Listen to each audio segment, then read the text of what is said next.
นี่แหละกินเขานะมาเนี่ยอาเจียบนะอาเจียบนะเจียบนะเจียบนะเจียบนะ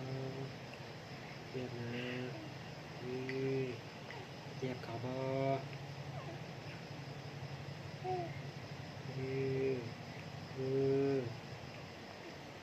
เจียบบ่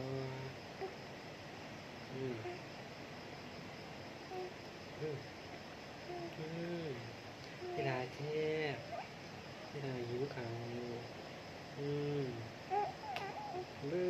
กินแต่บ่อยได้ยี่ห้อทางกินน้ำน้ำนี้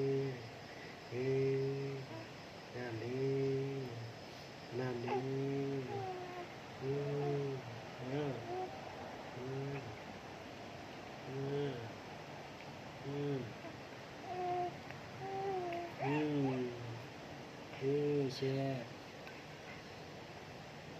เดี๋ยวนะมันแคบลากินข้าวแล้วน้องเดี๋ยวนี้ลาก็กินข้าวเลยลาเบื่อนมแล้วกินข้าวดีกว่านะลาเบื่อนมแล้วกินข้าวดีกว่า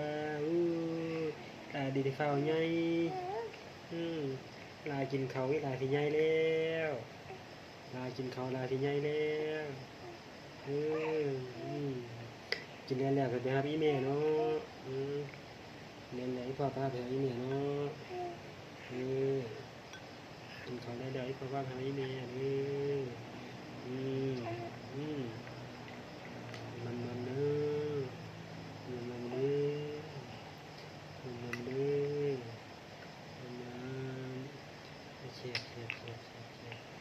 เชฟบ่เชฟบ่เ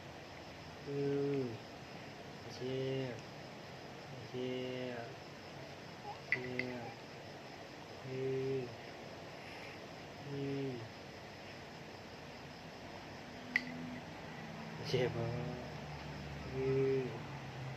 โอ้คุณผู้ดูเนาะโอ้ยดึงเสียเจ้าของยังลูกว่าป้อนเขาอยู่ดึงเสียเจ้าของว่าป้อนเขาอยู่ดึงเสียเจ้าของไม่ได้เลยเชียบบ่หนาเชียบบ่เชียบนะเชียบนะมัมนะกำลังเชียบไว้กำลังตูนะไว้กำลังตูนะไว้กำลังตูนะ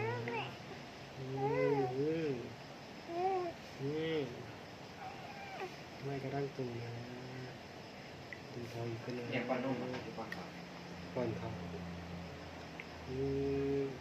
กินเขาดีกว่านี่หลามากินนมกินเขาดีกว่านี่หลาเบื่อนมแล้วกินเขาดีกว่ามาเชียบนะมาเชียบเถอะวะมาเชียบเถอะวะมาเชียบเถอะวะมาเชียบเถอะวะเชียบบ่มาเชียบนะมาเชียบนะอ้าปากมาเชียบนะมาเชียบนะ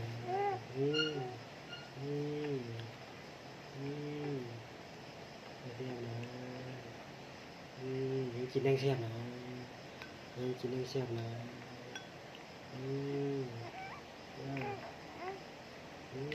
เชียบนะคนกินข้าวเชียบนะไม่กระทั่งตัวนะมาอาปาเชียบนะ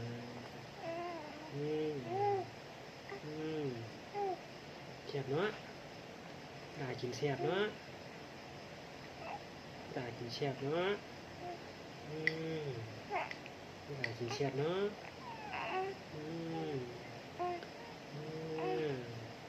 ได้กินเชียบเนาะนี่แหละไม่ได้กินว่ามืดมือนี่แหละกินข้าวเต้นเนาะได้กินข้าวเต้นดีกว่าเนื้อนุ่มแล้ว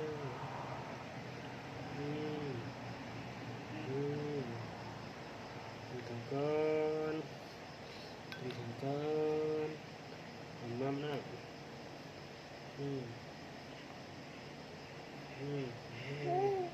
อืมนี่นะคนปูหูนะคนปูหูคนหิวเขาวนะคนเมื่อยในเมียอยู่คนเหนือคนหิวเขาวนะอืมเออคนหิวเขาวนะเอออืมคนบ่บ่อยนะคนหิวเขาวนะอืมอืมคนหิวเขาวนะคนหิวเขาวนะคนหิวเขาวนะ